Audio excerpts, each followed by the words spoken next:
One of the most underrated things at Great Grizzly Fireworks are fountains. People always sleep on them. I got a good one for you. Let me show it to you.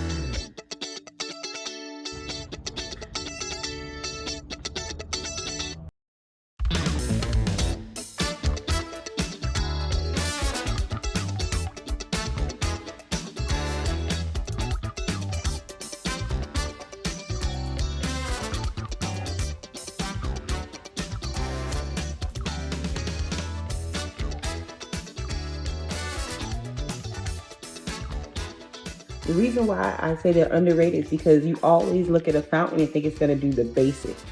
As you can see, this one is far from basic. And we have so many more that aren't basic either.